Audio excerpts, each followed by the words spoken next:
Receiving and returning your ballot. An overview for the 2020 presidential general election. Have you already applied for a mail-in ballot for the November election and want to know what's next? This video will guide you through the process. But first, if you haven't applied for your mail-in ballot, here's some basic information. Voters that want to get a mail-in ballot must be registered to vote. You can register to vote and request a mail-in ballot online. Go to elections.maryland.gov. If you have an MVA-issued driver's license or ID, select Register to Vote.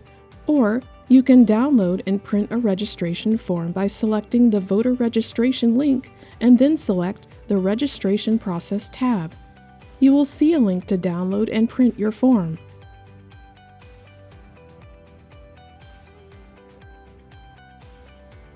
If you're already registered and want to request a ballot, go to our homepage and select Request a Ballot. Make sure to check out our video, Requesting a Mail-in Ballot, an Overview, which provides more detail about the process. Your application to request a mail-in ballot must be received by the October 20th deadline. If you get a mail-in ballot but decide to vote in person, you will have to vote a provisional ballot. So now, if you have applied to get a mail-in ballot, what's next? We are mailing ballots daily and will continue mailing them to voters through 1 week before Election Day. When you get your ballot packet in the mail, first check to make sure you've received the following: the instructions for voting by mail, your ballot. Next is your return envelope, a list of ballot drop-off boxes, and a form called Certification of Person Assisting Voter. Some voters may also get a request for Maryland driver's license or social security number form. The next step is to review your instructions to make sure you understand the process. Please note that you do not need stamps to mail your ballot back. Postage on the return envelope is already paid. Next, mark your ballot using a black pen and make sure to completely fill in the oval when you make a selection. Be careful not to overvote. Each contest indicates how many selections you can make, so make sure to review how many selections you can make before you mark each contest. If you need help marking your ballot, someone can certainly help you. However, the person cannot be a candidate on your ballot, your employer or an agent of your employer, or an officer or agent of your union. The person helping you cannot influence you or tell you how to vote. The person helping you will need to complete the Certification of Person Assisting Voter form. While marking your ballot, if you make a mistake, you can contact your local elections office and ask them to send you a new ballot. If you got a request for Maryland driver's license or social security number form, you'll need to complete this form and mail, not email, the form to your local election office separately from your ballot. So don't put it in your ballot envelope. If your local election office doesn't get this form, your ballot will not count. If you see ID required printed on your envelope, you will need to make a copy of your MVA-issued driver's license or ID and include it with your ballot documents. Or you can provide a document no older than 3 months that has your current address on it. Once you're done marking your ballot and filling out any requested forms, it's now time to make sure you have everything you need before you seal your envelope. In the envelope, please make sure to include your folded ballot. If someone helped you mark your ballot, include your completed Certification of Person Assisting Voter form. And if your envelope is labeled with ID required, include a copy of your ID or a document proving your current address mentioned earlier. If ID required is not on your envelope, you do not need to include a copy of your ID.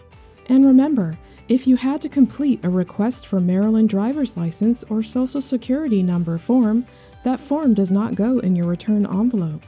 Make sure to mail it to your local election office separately. When sealing your envelope, we encourage you to use a wet sponge or cloth, but you can also use tape. Important. Make sure you sign and date the oath of voter on the return envelope before you seal the flap. If you don't sign the oath, your ballot will not count. When you're ready, there are 2 ways to return your ballot. If you mail your ballot, it must be postmarked on or before 8 p.m. Election Day and arrive at your local election office by 10 a.m. on the second Friday after Election Day, which is Friday, November 13th. Remember, if you mail your ballot, you do not need postage on your return envelope because postage is already paid. If you decide to drop off your ballot, it must be dropped off at one of the drop-off locations by 8 p.m. on Election Day. Please note, putting a ballot in the mail does not mean it will be postmarked on the same day. If you mail your ballot back, we encourage you to mail it back as soon as you can. If it's Election Day, take your ballot to a drop-off box or go to your post office before it closes to have it postmarked, since there is no guarantee it will be postmarked on the same day if you put it in a mailbox. If you use a military post office or you're overseas and mail your ballot from a U.S. embassy or consulate, you do not need postage on your envelope. If you plan to mail your ballot from an embassy or consulate, make sure you check their mailing schedule as soon as you can. If you mail your ballot using a foreign mail service, you will need to put enough postage on your envelope to get it into the U.S. postal system. And remember, you cannot return your ballot by fax or email. If you email or fax your voted ballot, it will not count. After you mail or drop off your ballot, you can check the status of your ballot to see if it was received by visiting our voter lookup site at voterservices.elections.maryland.gov/voter-search. Please note that many ballots could be coming in at the same time, so it may take a little while for it to be processed with all of the others and for your status to be updated online. You can also request to receive your ballot electronically, also known as internet delivery. Our online ballot delivery system features an accessible online ballot marking tool that allows you to mark your ballot online privately and secretly. Please note, if you request to receive a ballot by internet delivery, you will be emailed a link to access and download your blank ballot using our online ballot delivery system. This link will be sent from our absentee email address. This email address may end in either @maryland.gov or @marylandelections.us. These are email domain names that we use to send information to voters that have requested a mail-in ballot. Now, if you've requested your ballot by internet delivery and don't see your email containing your link to log in and download your ballot, make sure to check your spam folder to make sure it wasn't accidentally filtered there. Once you download your ballot, make sure you have all of the documents mentioned earlier in the video, such as your ballot, envelope template, instructions, the voter oath, a list of ballot Dropbox locations, certificate of person assisting voter, and, if included, the request for a driver's license or social security number. Then, print your ballot and mark it. You can use the envelope template to print your envelope, or use your own envelope and write the information on your envelope as specified by the template instructions. Your envelope will need postage.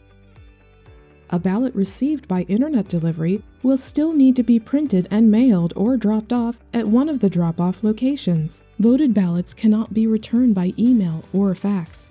If you return your ballot by email or fax, it will not count. Please note, if you have requested a ballot and have not received it by the week before the election, do not wait until Election Day to reach out to your local election office or to the State Board of Elections. Reach out as soon as you can. This will help give election staff enough time to assist you. As a reminder, your ballot must be postmarked or dropped off by 8 p.m. on or before Election Day, which is November 3rd. If you request a ballot but then decide to vote in person, you will have to vote a provisional ballot when you get to the vote center, because records will indicate you've already requested a ballot. If you visit a vote center, you must wear a mask, practice social distancing, and plan in case there is a line. We are all in this together and want to make your voting experience as smooth as possible, so if you have a question, concern, or need anything, don't wait. So that's a quick overview of the vote by mail process. If you have any questions, you can contact your local election office. Their contact information is listed on our website at elections.maryland.gov, or you can contact us at 1-800-222-8683 or email us at info.sbe@maryland.gov. Thank you.